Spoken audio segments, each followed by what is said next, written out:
Hello, welcome to the second of a series of 3 webinars offered as part of the World University Network funded Research Methodologies in Education project, or ReMiE project for short. My name is Lisa Kuin, and I'm the principal investigator of the project and the host for the webinar series. Today's topic is on engaging in school partnership research, and the presentations will be delivered by Associate Professors Kuin and Rebecca Jesson from the University of Auckland, New Zealand. The second presentation will be from Professor Carole Torgerson from the University of York, UK. A few practicalities before I introduce the 2 speakers. So please use the Q&A icon right at the bottom of the screen throughout the session to post your questions. And we will answer some of the questions that you've posted at the end of the session. So I'll introduce the 2 speakers for us. So Associate Professor Kuin is the director of the Te Puhati, or the Wolf Fisher Research Centre, a research centre at the University of Auckland in the Faculty of Education and Social Work. She has had a long career in education, spanning different roles in schools, the New Zealand Ministry of Education and Professional Development Agency, as well as professional developer, consultant, researcher, and academic. Her work focuses on integrating research and practice to co-design and co-evaluate sustainable interventions using collaborative analysis of data. She was a joint recipient of the University of Auckland's Research Excellence Award in 2015 for the work in co-designing and co-testing the Learning Schools model, a research practice partnership based in the centre. And Associate Professor Rebecca Jesson is an Associate Professor in Literacy Education at the Faculty of Education and Social Work. Rebecca has led a number of large-scale school partnership projects in schools and their communities in New Zealand and the Pacific using the Learning Schools model. Her focus is on designing with teachers, teaching and learning innovations that will improve the literacy learning experience of students. Rebecca's research is on the interactions between literacy learning and teaching and the power of writing. Rebecca is an advocate for children's literature and texts that represent Aotearoa, New Zealand. Thank you, Rebecca and May. I'll hand it over to you. Good morning, good evening, wherever you are. It's a pleasure to be here and be part of this webinar. So Rebecca and I are part of Te Putahi, the Wolf Fisher Research Centre, and Te Putahi is a shortened version of an Indigenous Māori name given to us that means to intersect. And it's a beautiful capture of what we do at a centre because we work and research and intersect of research practice and policy. We seek to advance research knowledge, but we also seek to make a real difference in what's happening in schools and communities and in the policy arena. And that's been the mandate and the work of the centre. So we're really delighted to talk to you more about school partnership research and a little bit about what the centre does in terms of a case study of how this could look like. So I'm going to start by talking a little bit about why school partnership research has been gaining a lot of traction recently. And then we're going to present the case study. Rebecca's going to talk about her fantastic work where she's done school partnership research across countries. And it's a fascinating insight into how you can make research connect deeply with the context and the culture and the people across different countries. So very excited, and I'm sure you'll love hearing her talk about that. So I want to start firstly with the question, excuse me, of is educational research relevant to practice? Because this is at the heart of why a lot of the changes have happened. And there has been a history of perceived low relevance. So Catherine Snow, who I've cited here, was the American Educational Research Association president, past president. And she wrote 2 articles talking about this. And some of the reasons include that educational research doesn't make as much impact in practice because it's hard to translate to research to practice. It's hard for practitioners to access quality research and transfer what they read to their own practices. She also talked about structural reasons within the universities. So basic research, which basically means research undertaken in more controlled settings, she argues has been accorded higher status in some universities and attracts more rewards like tenure, while applied research that's primarily done in the settings doesn't. But one of the reasons why educational research is perceived to not have made as much impact on practice relates to the goals of educational research. Often for those of us engaged in educational research, we want to do two things. We want to advance research knowledge in our field. We're passionate about the learning, but we're also passionate about improving problems of practice. We're passionate about supporting schools, communities, policymakers, and in solving what is urgent and important. It could be equity issues, for example, which is a space that Rebecca and I have worked in a lot. And one of the issues there is that applied research is often perceived as less rigorous but more relevant. So it helps improve the problem of practice, but it's not seen to be as effective in advancing research knowledge for a whole variety of reasons we can't go into here. And basic research is the other way around. It's perceived to be much more rigorous and more controlled, but it's perceived to be lacking in relevance by those using the research. And on top of that, it is seen in some quarters as putting researchers into the position of the controllers of knowledge, and practitioners in practice via consumers and implementers of this knowledge, with not much to contribute into this space. And so for all these reasons and all these struggles, there has been a move towards how do we address this? How do we change this? And one move has been, how do we look at the methodology? How do we look at how we engage in research? And so what is the goal of this kind of methodology is not either or. We don't want to give away rigor and we don't want to give away relevance. So we need a way of conducting research that does both. And so it's got quite a long history, and Brown started this whole idea thinking about what we call research practice partnership approaches, where researchers work closely with practitioners to engage in this research and co-design together, as you'll see from the examples. So there's a lot of different approaches that come under this umbrella of researchers working in partnership with practitioners. They have a lot of commonalities that we wrote about in the book. It's about embedding research in the problems of practice. It's not researchers coming in with a series of hypotheses based on what we read in the literature, and we're going to just do that in the school with no regard for what school leaders think or theorize or hypothesize. It's much more a joint enterprise. So embedding research in problems of practice, attending to innovations and how to implement it, and the use of mixed methods involving rigorous multiple iterations of data. And the promise of this changed approach has, I'm just going to list out three here. One is the real world impact. So the proponents of this approach would argue it's more likely to make an impact on practice. And certainly there's evidence from New Zealand and around the world that suggests that it actually can make an impact. And Rebecca will talk a bit more about that when we come to our case study.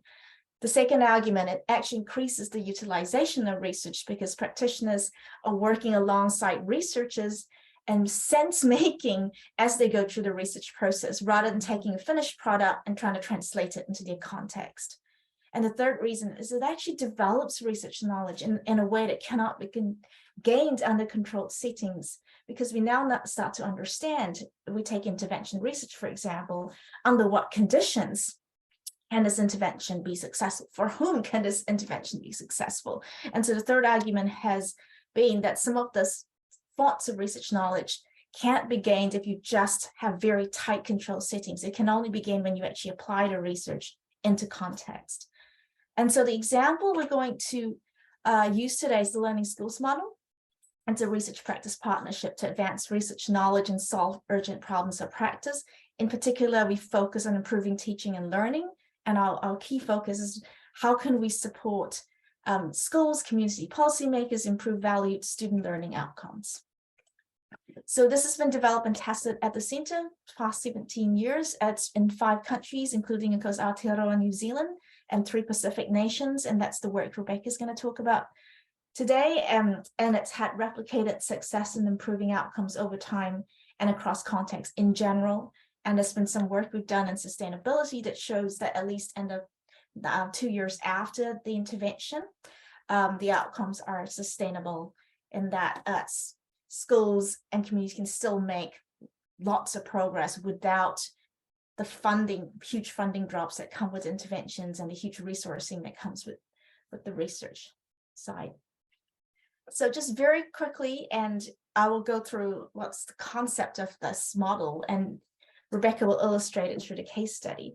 This are the 3 phases of the model. We start off with what we call profiling, and this is where the schools, if we're working with schools, and thus we would look at all the data together. I use data in the broadest sense of the word. So it's qualitative, quantitative data, it's achievement data, it's about what parents think or students think, anything that's relevant to help us understand a problem we're trying to solve together. So if it's an equity issue about increasing participation of students in science and technology, we would be looking at the data relating to that, thinking about the hypotheses, testing these hypotheses together. After we do that, and we look at all the hypotheses and get the evidence, and we know which ones have evidence supporting it, we then go to the second phase, which is the resourcing phase.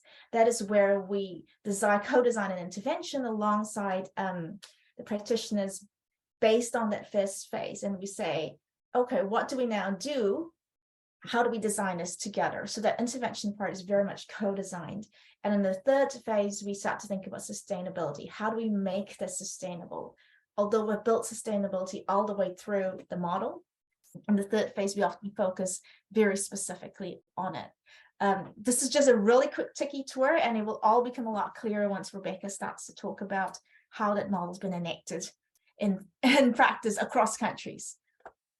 So just a couple more things about the core of the design. I'm going to pass the time over to Rebecca.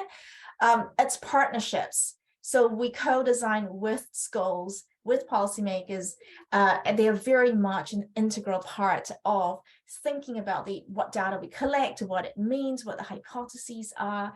And we want both rigor and respect. So we need to be rigorous as educational researchers, but respectful of the knowledge and the fonts of knowledge that people bring into partnership. We contextualize effective practice to local context, meaning that we look at the literature and we still use that as a basis of thinking and understanding what could be effective. But then we also think deeply about the local context and how do we put the effective practices that are coming out from the literature and make them work in the local context.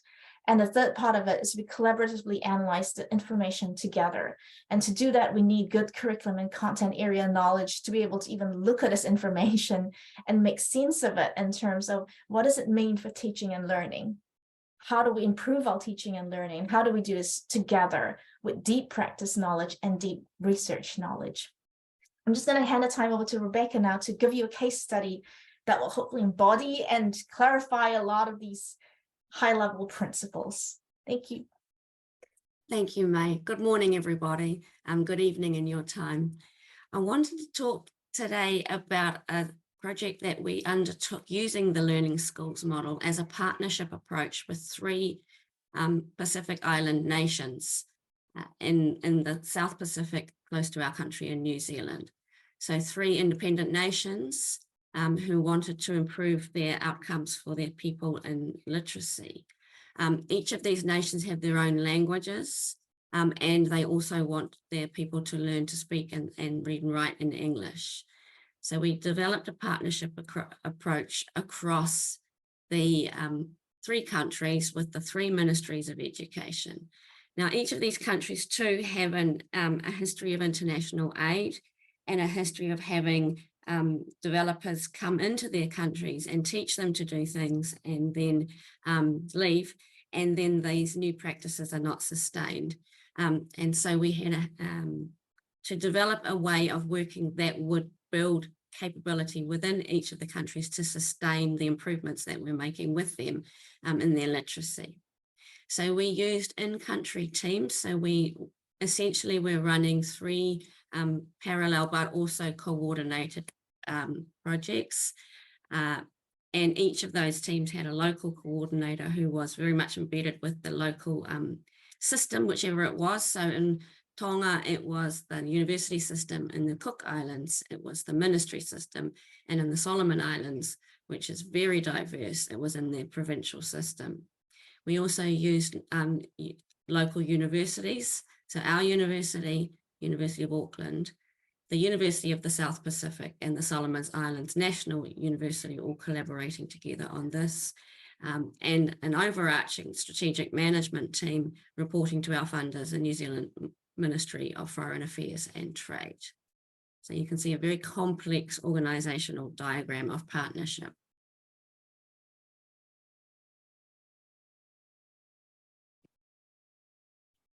Using that learning schools model that May talked about, we developed a shared process methodology of profiling, sense making, designing, and implementing. So we had in each country, we had to discover what the student learning focus was. So in that profiling phase, people from local countries, people from the universities, people from the ministries, and people from our team all went into country and went around schools and started collecting data, talking with people, observing in classrooms.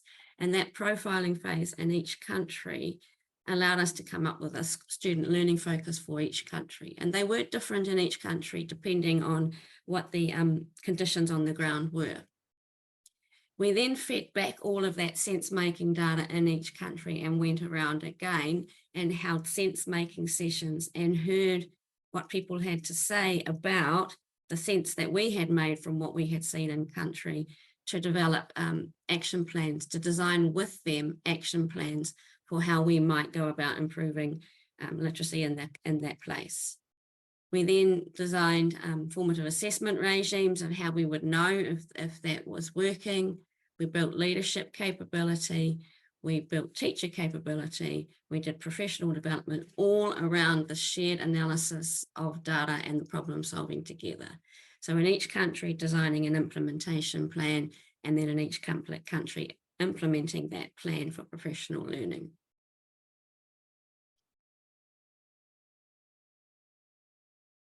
So for our overall project, obviously, we want to improve student literacy and also language development outcomes for each of our countries.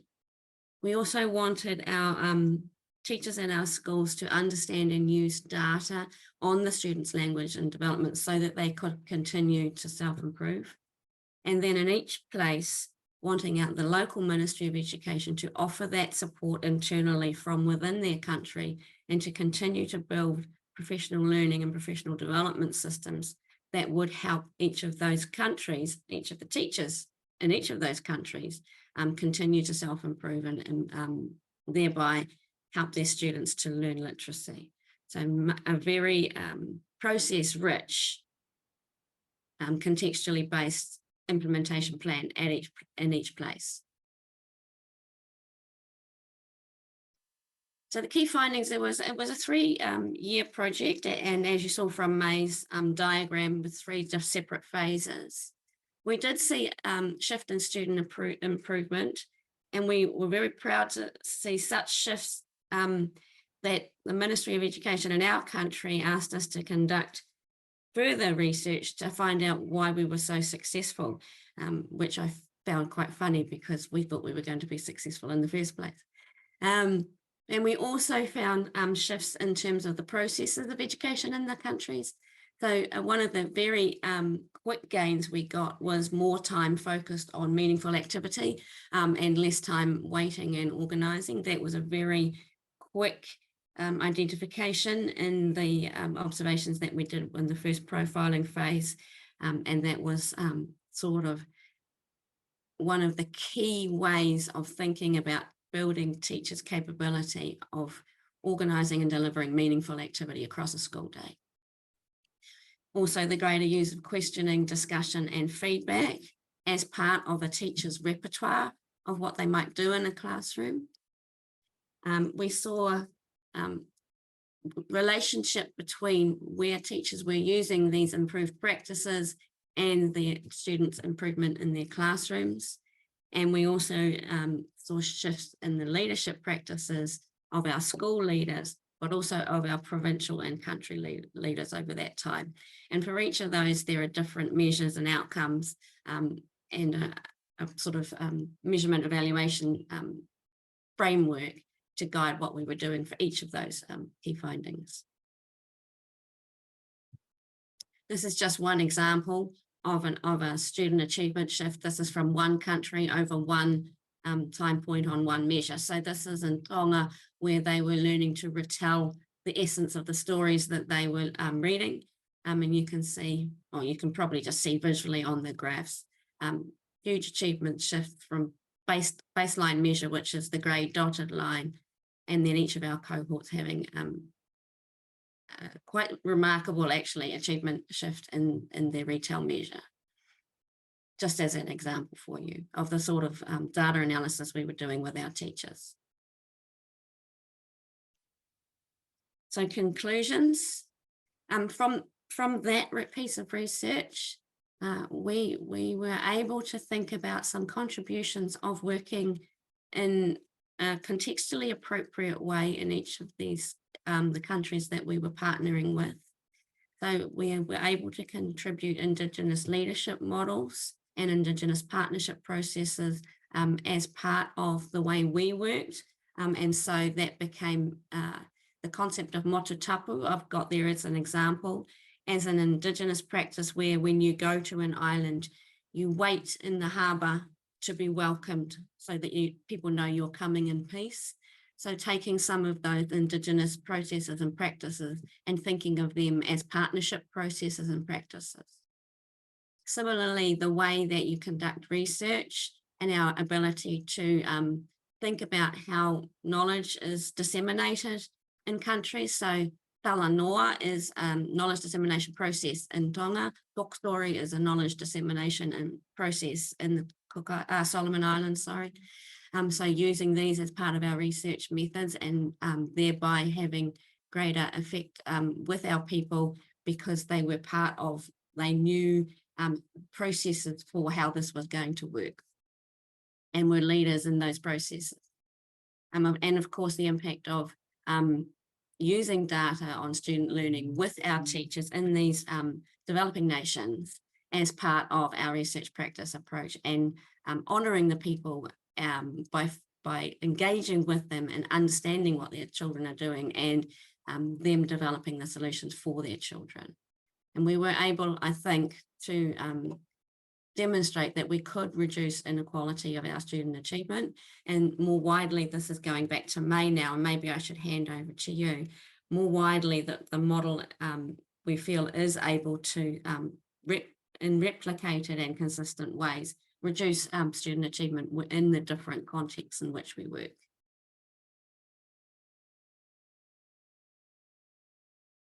May, should I pass over to you? Yes. So just to continue on from what Rebecca has said, so that this is just one case study. We have had multiple examples and applications of this model in Aotearoa, New Zealand, and as you've seen across countries, where we've been able to see consistently the reduction of inequalities in student achievement. It's been a huge focus, and some of our work has also been in high school qualifications. And you know, as Rebecca said, those are just some examples of contributions to research from that specific project. Across the last 17 years, one of the biggest contributions has been in thinking about how to use data, and as we're talking about research now, how we can use data in a way that actually supports the improvement of student learning outcomes, and how do we do that within these wider research practice partnerships. So we've had a lot of time to think and put together both how can we advance research and how can we support schools, communities, even countries, as in this example. And so we hope that gives you a feel for the potential of this type of research approach, and that it can actually lead to achieving the twin goals that I started off at the seminar talking about, which is how to advance research knowledge and how do we actually solve problems of practice. So just very quickly, if you're interested, we've got some references at the end of the slide that you can have a look at a later stage. And we also want to thank, of course, our funding partners, our research partners and collaborators, ministry partners, school networks, children, because this is ultimately partnership research, and we could not have achieved or done anything without their support, their knowledge, their input. And we're really truly grateful to all the people who have worked alongside us all these years, who are less visible in presentations such as this, but are hugely influential in our thinking and in the outcomes we've been able to see. So we're truly grateful to them, and we thank them. And if you've got any other further questions, please feel free to pop them in the Q&A. And also you can contact us, and we'll leave contact details with you. So thank you very much for your time. Rebecca and I are just grateful we've had this opportunity in this webinar, and we look forward to future discussions with you. So kia ora, thank you. Great. Thank you very much for your wonderful presentation. It's really reminded me of the importance of co-designing our research and how to contextualize it in a way that is appropriate for that local context. And so you've talked about various aspects of your research project. Perhaps what we'll do now is hold a follow-up question towards the end of the session. So if you have any questions for May and Rebecca, please do post them in the Q&A, which can be found at the bottom of your screen. On that note, perhaps I can introduce Carole and her presentation. So Carole Torgerson is a professor of education evaluation in the Department of Education at the University of York. She was previously a professor of experimental design at the University of Birmingham and professor of education at Durham University. Carole's research uses rigorous randomized control trials, or RCT, design to evaluate education policy and practice interventions. Over the last 20 years or so, she has conducted around 40 RCTs, including 19 which were funded by the Education Endowment Foundation. Unfortunately, Carole could not join us today due to a family emergency, but she has kindly sent over a recording of her presentation, which we will play for you now. Thank you. I'm going to focus on evaluation research in the UK since 2009. And the reason for this is that in 2009, the Department for Education funded the first ever randomized controlled trial evaluation of a curriculum intervention. And this was the evaluation of Every Child Counts. I'm going to talk in some detail about this evaluation later in the presentation. My evaluation research uses mainly experimental or randomized controlled trial, or RCT, research, and sometimes quasi-experimental designs with embedded implementation and process evaluations. And so these designs enable us to have an estimate of the impact of interventions, but also to find out how and why the interventions are effective or not effective. I'm going to focus on research undertaken with school partners and partners in early years settings.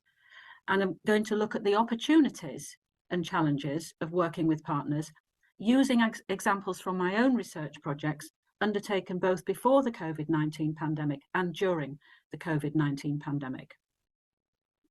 As a little bit of background, since 2011, there has been a step change in evaluation culture in the UK. Prior to that, there was a dearth of high quality RCTs in education settings. There are some notable exceptions, namely the evaluation of Every Child Counts, which I'm going to talk about later, but also some ESRC funded explanatory randomized controlled trials. Explanatory meaning that these are lab-based and generally undertaken by psychologists. In 2011, the Education Endowment Foundation, the EEF, was set up by the government at arm's length, so run by the Sutton Trust, to undertake a large programme of research in schools using RCT designs. And this initiative led to opportunities for evaluators like myself to engage with schools in undertaking pragmatic RCTs. In other words, RCTs in authentic real-life school and early years settings. This year, at least 1/3 of all UK schools and early years settings have been or are being involved in at least one EEF funded RCT. The initiative has also led to a capacity building situation where more academics and researchers in universities and other organisations have built capacity to undertake research using RCT design. So there's been a lot of training going on. And also improvements in design to answer important policy questions. So here is a list of all the EEF funded RCTs that I've undertaken in the last 10 years. Now, I think when Lisa introduced me, she said that I've undertaken about 40 RCTs. And so you can see that about half of these have been funded by the EEF. So this was a tremendous personal, professional opportunity for me to undertake a lot of experimental evaluations. I'm going to talk about challenges and opportunities in partnership research distilled from many of these RCTs. And I'm going to specifically refer to the ones indicated in red here. So, to summarise the challenges, I think they fall into these categories. Firstly, recruitment to RCTs. Recruitment is challenging, sometimes more challenging than other times, depending on the intervention and the control conditions. But I think the main hurdle to overcome is in obtaining the agreement of the partners to be randomised. So is the randomisation process to form the two groups, the intervention group and the control group, acceptable to the partners? Other important features are the acceptability of the intervention condition, the new initiative, the new policy practice, and the acceptability of the control condition. Now, prior to the EEF initiative, most trials undertaken in the UK had a waiting list design, whereby the intervention group would receive the new programme or policy first, then outcome measures would be taken, and then the control group would receive the intervention at a later date on a waiting list. And actually things have changed quite a lot now. The EEF don't really have any waiting list designs. Are the outcome measures acceptable to the school partners? In particular, do they agree to the pre-tests and the post-tests, and maybe the long-term follow-up post-tests? And other issues to be considered when recruiting to RCTs are any logistical, any practical issues, because doing an RCT is a burden on schools. You know, they have the pre-tests and the post-tests, and in addition, they have the delivery of the intervention or the control condition. Are there any ethical issues? And a main ethical issue that has arisen for me is in the situation where the partners don't agree to randomisation. And I'm going to talk in some detail about an example where we found a design solution to that problem. So the first hurdle is recruitment to RCTs itself. Secondly, once recruited, are the partners retained throughout the whole of the RCT? It's important to minimise any attrition, any dropout of the partners, and maximise their retention. This is really important for the robustness of the study. Obviously, if every setting is retained, then that's a much more robust analysis and a much more robust estimate of the effectiveness of the intervention. Sometimes, even though partners have agreed to be randomised to intervention or control condition, if they're randomised to a condition they don't really want, they may feel demoralised. This is usually when they're randomised to a control condition, but sometimes it's actually when they're randomised to the intervention condition because of the additional burden placed on the schools and the settings in having the intervention delivered. Thirdly, explaining the key design components to school or early years partners.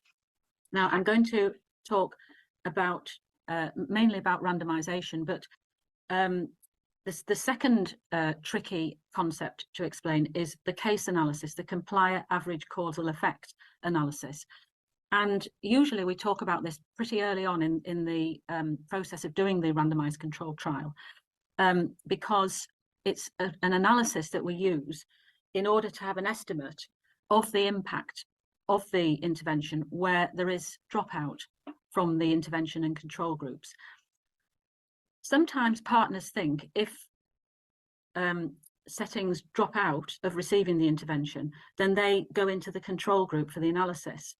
And so what they want is a per protocol analysis where whatever they receive, that's how they're analysed. But that isn't the correct analytic strategy. The correct strategy is the intention to treat strategy. So even if partners drop out and therefore they're in the control condition in effect, we keep them in the intervention group for the analysis. And so that will dilute the effect.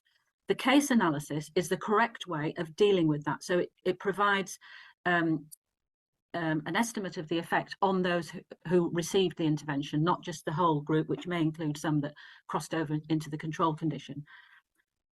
But I'm going to talk in some detail about randomization.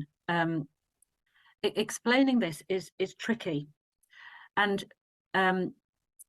over the years, we found some strategies that can help in ensuring that the partners understand about the importance of randomization to form the unbiased groups, and also the importance of the schools or the settings staying in their randomized group. I'm going to give you an example of that later. Following on from that, it's key to explain the results to the evaluations in a way that the partners can understand. And this includes not just positive results, but null or negative effects, because usually we find from the implementation and process evaluation that the partners think that the intervention works, and is helpful to improve outcomes for their children. Sometimes we get contradictory results from the impact evaluation and the implementation and process evaluation. So in other words, the impact evaluation may show no effect or a negative effect, but the process evaluation shows us that all the stakeholders really liked the intervention and they had a perception that it did help outcomes for their children. And then finally, explaining the importance of pre-specifying all analyses in the protocol for the RCT. So rather than thinking up some post hoc analyses to undertake, the analyses that are done are pre-specified in the protocol, and we would stick to that. We wouldn't introduce new analyses after the end of the RCT. So some solutions to these challenges. In terms of acceptability of randomization to intervention and control groups, I'm going to talk in a little bit of detail about where we had a design solution when partners didn't agree to be randomized. Sometimes the intervention isn't deemed to be acceptable to the partners. And in this case, there can be a failure to recruit. And the two examples I've encountered are evaluations of teen sleep, which was a sleep hygiene intervention delivered in schools to help teenagers improve their sleeping habits, and also starting the school day a little bit later for the teenagers because that was easier for them to get up to attend to in the morning. And this failed to recruit because the partners didn't accept the intervention. There were too many logistical and practical issues to changing the start of the school day. That when you think about the issue with childcare, with buses, with teachers, if they're starting to teach late, do they have to stay late at the end of the school day? And in the end, there were just insurmountable problems to do with the logistics and the acceptability of delivering the intervention. And so that didn't recruit any settings at all. The other one was the Buttle intervention, which didn't recruit. And the Buttle intervention is a boarding school intervention for children at risk of being taken into care because, for example, they're being cared for by a single parent with a disability, and offering them a full-time boarding school at any school that they choose in the country and funding that is seen as an alternative to taking the children into care. But actually this also failed to recruit, and that was more to do with the delivery partners, the social workers who dealt with these cases. They didn't really agree with they didn't really agree with private schools, and so that failed to recruit as well. If there's demoralisation following randomisation due to the allocation, we can offer incentives. Sometimes we offer a financial incentive to the settings, and we usually offer this to both the intervention groups and the control groups, maybe £500 or £750 to each school to take part in the research, and that can sometimes help. That acknowledges the burden that's placed on the setting in undertaking the research. Sometimes we give the settings access to the intervention at a later date, and if we want to have an untreated control condition, we might give the resources, the CPD, continuing professional development, the intervention to different teachers, different children in the same school. So it doesn't interfere with the design of the RCT, but it does give the school access to the intervention, the resources and the training and so on. We can also appeal to the partners in the sense that they will then be part of scientific research and they will help to contribute to new knowledge. And this is often quite a strong rationale for involving the partners.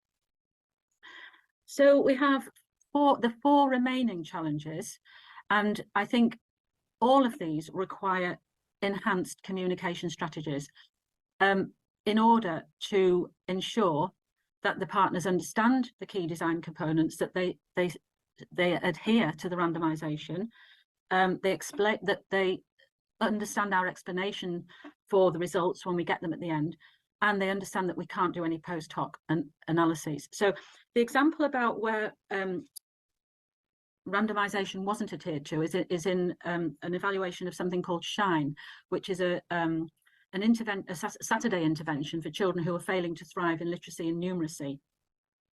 And it's a national intervention. It's delivered in all sorts of different ways.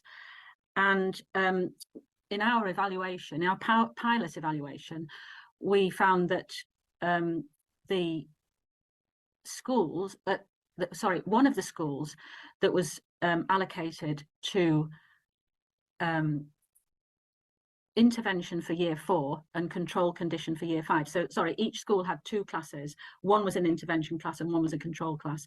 When we followed up with communication, the school said, oh, well, we were allocated for randomly for the year 4 to be in the intervention, but we gave it to year 5 because we knew that the year 5 children were ready for the intervention where the year 4 children weren't. And they'd sent all the letters home for the parents to consent. And so it was too late by the time we found out about that.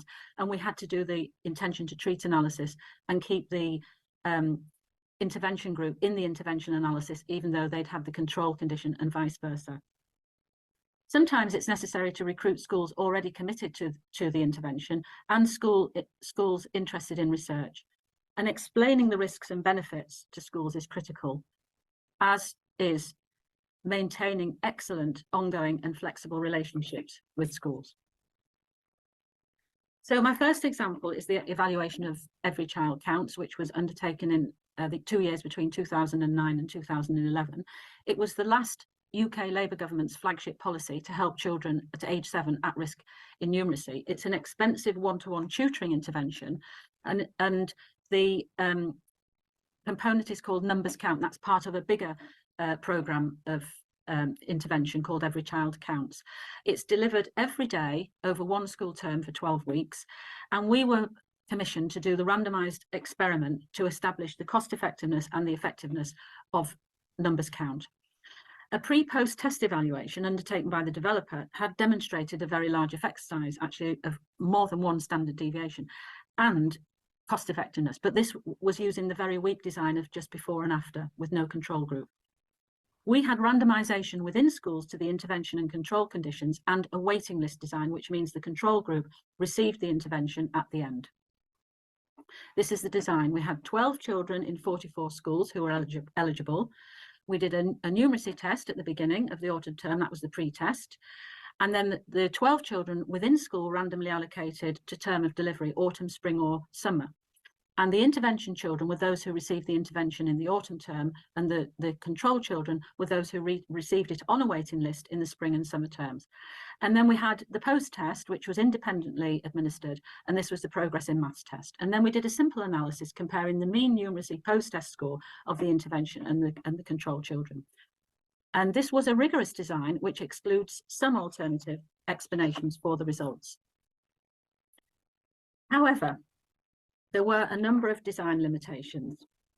The ECC schools were identified by policymakers and the funders of the intervention, and this was part of an education policy rollout. Ideally, we would have had a random sample of all primary schools in England, and this would have increased the generalisability. There was a confounding with one-to-one teaching. The intervention children were withdrawn from the classroom. So there was a problem there with attribution. Was the effect due to numbers count, or was it due to the one-to-one teaching, the withdrawal from the classroom? Sometimes the children enjoyed being withdrawn from the classroom to go for the one-to-one teaching because they were struggling en masse and they found the classroom situation quite challenging. The design could have had an additional one-to-one arm. Long-term follow effects were not possible. The waiting list design prevented long-term follow-up, and the effects may have washed out soon after the intervention was finished. But we could have used cluster randomization. We could have randomly allocated by school at the cluster level, not at the individual level. And that would have prevented any lack of long-term effect, because we wouldn't have had to have delivered the intervention to the controlled children within the school. The other design solution we did suggest was we could have recruited 3 more children above the threshold, so children not eligible for the intervention, and we could have randomised one of these 3 to the intervention. And multiplied by the 44 schools, that would have given us a small randomised control trial, and there wouldn't have been the ethical issues which had led to the waiting list design in the first place. And finally, contamination or spillover effects. The children were withdrawn from usual classroom teaching, and they may have benefited some of the remaining teacher. The teacher had more time with the other children. And conversely, the teachers using the intervention may have applied it to some of the children in the control condition. So again, the solution there would have been cluster randomization rather than individual randomization. There's always a problem in settings where you've got intervention and control children in the same school. Now, all these design options were suggested by us as the evaluators to mitigate the above limitations, and they were all rejected by the funder. So actually, the research was robustly designed and conducted, but because of the design limitations, we couldn't answer some really important policy questions. The EEF now doesn't use a waiting list design, and it enables the children in intervention and control conditions for all the trials to be followed up using NPD, National Pupil Database data, to look at their long-term outcomes. Okay, my second example is the SHINE example. The first one we did, SHINE 1, was called the Halley Shine on Manchester. It was based on Shine on Saturday, which is the sort of generic intervention. And it was developed collaboratively between SHINE, the SHINE Trust, and the Halley Orchestra. And it's delivered to underachieving Year 4, 5 and 6 pupils. It's an additional school-based literacy and numeracy programme based on musical themes, hence the involvement of the Halley Orchestra. And it's 25 Saturday sessions, each lasting 15 hours, delivered by teaching assistants, peer mentors and professional musicians. The RCT design was random allocation by year group within the schools to intervention or control condition. And you can see we had a small pilot trial and a very large main trial. In the second year, we ran it with both the pilot and the main. We ran both the pilot and the main trial concurrently. And in the third year, it was just the main trial schools only. And the results for all 3 years of the pilot and the main trials was no effect, no difference between those in the intervention and control group on literacy and numeracy outcomes. Our second SHINE evaluation followed on from the first one, and it was with SHINE again, the same charity running the intervention. It was based on SHINE on Saturday with Year 7 pupils underachieving. Two schools in Manchester and 2 schools in London. And again, it was a Saturday school targeting numeracy and literacy through creative and interactive activities. And it was run by schools with small class sizes and about 60 places per school. However, randomization was not deemed to be acceptable by partners. Was this because of the results from the SHINE 1 evaluation? We don't know, but they said it was due to ethical reasons. They knew which children should receive the intervention and they didn't agree to random allocation. So we found a design solution, and this was to use a special kind of quasi experiment called a regression discontinuity design. In this design, participants are allocated on the basis of a cut point, for example, a score on a pre-test, and all below the cut point would receive the intervention, and all those above the cut point would be in the control condition. So this gets over the ethical issue. All the children scoring low would receive the intervention. The analysis takes advantage of the random variation around the cut point. So some children on one day may be below the cut point, but randomly, and then on another day, they might be above the cut point. So the analysis regresses the pre-test and the post-test. And if the intervention is effective, a discontinuity or a jump up will be seen at the cut point. Now, we went a little bit beyond the sort of basic regression design, and we did a regression discontinuity design with 2 cut points and tiebreaker randomization. You can see in this slide, this is the design. So all those below cut point 1, they were eligible and they received the intervention. All those above cut point 1 weren't eligible, but we established a higher cut point at cut point 2, and the ones above that were the control children, and the ones in the middle between cut point 1 and 2, they were randomized because there was no ethical issue with that. And so in the end, we had a regression discontinuity design and a very small randomized control design with the children in between the 2 cut points. So we combined the results of both designs. With Shine on secondaries, we observed no effect, and this confirmed the results from the RCT. So we found overall no difference between those in the intervention group and the control group. And I think you can then probably begin to understand why it's sometimes very challenging in communicating the results to the partners. Okay, so this is my final slide. I wanted to just say before we talk about the COVID-19 pandemic, that all the challenges I've mentioned before, they are enduring. I mean, I've been doing RCTs for 20 years now, and the challenges are still there, but they are improving over time. There has been continual improvement and a sort of rapid improvement in the last 10 years. And this was irrespective of the pandemic. However, in the time of the pandemic, all the pre-pandemic opportunities and challenges remained. That's the first thing to say. But there were additional opportunities. For example, delivering training and professional development online proved to be an opportunity because in those 2 trials, one was called Maths Champ 2 and one was called Team Up, we found that online delivery was preferred for the training and the professional development. Developing the intervention online is tricky. I've put it as an opportunity, but also a challenge. Sometimes parents of children in early year settings preferred this. It could be delivered through iPads or mobile phones, and they preferred that rather than face-to-face in the home. They found it less intrusive. So it was possible, and it was an opportunity. It could be done, but it was also a challenge. And thirdly, setting up Zoom meetings for evaluation team and delivery team meetings. Well, this was much more efficient and just as effective, we found, and much more cost effective, and it was good for the planet. Additional challenges, obviously pausing the intervention and the evaluation. This happened with all trials in the lockdowns, and sometimes that led to recosting, and sometimes it led to restarting the intervention and the evaluation, including having to re-recruit and re-randomize for one trial.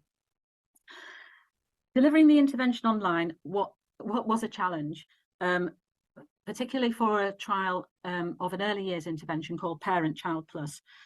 It was difficult to implement. The parents didn't mind the observers coming into the home for in-person, and they didn't mind setting this up through Zoom or through a mobile device and so on. But it proved very challenging for the evaluators, and it was much better once the lockdowns were released and in-person was resumed.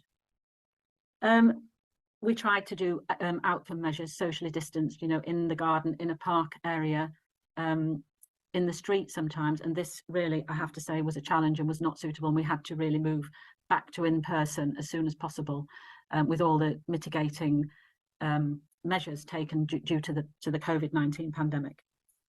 And finally, explaining results, both the mitigating and the aggravating circumstances. If the intervention was seen to be having no effect or a negative effect, sometimes the partners saw that as being solely down to the COVID-19 pandemic, and explaining why that wasn't the case usually was very, very tricky. So thank you very much indeed for listening. Great. Thank you very much, Carole. Maybe I could ask May and Rebecca to join me on the virtual floor, and we'll discuss some of the things that have arisen from our discussion. So I'm just mindful that we had two very different presentations from you, May and Rebecca, about the Learning Schools model, which is a research partnership model. And then Carole talked about RCT of school interventions and how these can, and the challenges around that. So Carole ended with discussions about the challenges of conducting RCTs and how she was able to navigate some of these and the opportunities that arose. Maybe we can turn those conversations to you both about what are some of the challenges that you experienced whilst undergoing the kind of research that you were undergoing and how you navigated those. Rika, do you want to kick us off, and I'll jump in? Thanks, May. Thanks, Lisa. Yes, is the short answer. Yes, there are lots of challenges in doing partnership work with schools. The first challenge is the invitation and recruitment conversation, except that recruitment in our work is more around figuring out together what is the issue that we think is the most catalytic issue to work on together. And so that requires a long conversation around conditions, around explanations, around theories of change to land on something that is going to make a meaningful difference. So there's a lot of things you could work on and making that first decision about what to work on. The second challenge I've noted down here is data integrity. Schools are not places in our setting anyway where there is robust processes in many ways, in many places anyway, for collecting and analysing data and maintaining that those longitudinal databases over time. So that's a data literacy challenge among our teachers in schools. And then there is the meaning-making challenge around what do the data mean, and then what do you do about it once you've agreed on what they mean. So I suppose if you're listening to me talk through these challenges, the overarching one of this is that shared decision-making, shared belief structure, shared values. And then that takes a lot of work, a lot of time, a lot of conversation. And so it's very organic. And so therefore, the challenge is also similar to what Carole was saying, was holding on to a robust methodology as well as being organic at the same time. May, what are your thoughts? Very similar to you, Rebecca. I just want to talk a bit more about the sense making and capability building, because that does take time. So one of the challenges is the additional time required to sense make and for people to come on board now.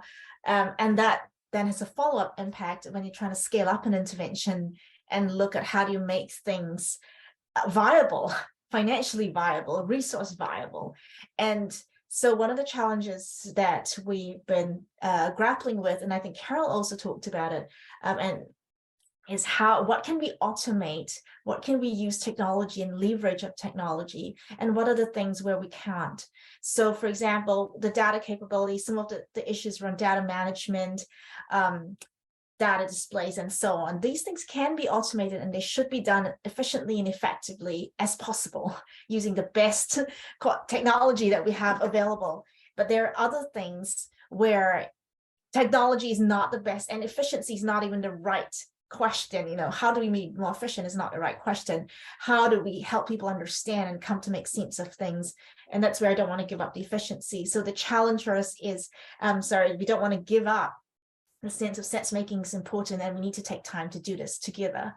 And so the tension here, and that's the challenge, is what can we automate? What can we be efficient? How can we do that in a way that enables us to scale up the kinds of work that we do, but at the same time, honor and respect people and give people time to make sense of things? I think that, to me, top of mind is one of the biggest challenges and that we're still grappling with.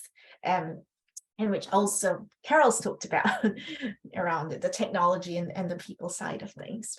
Yeah, it seems like with especially engaging with school research and ensuring that it is a partnership, there are lots of challenges around that, ensuring that equal voices are heard, and then these prioritizing which issues may be most important to tackle with and how to solve them together. So thank you for your discussions around that. And you discussed also about the technological aspects of it.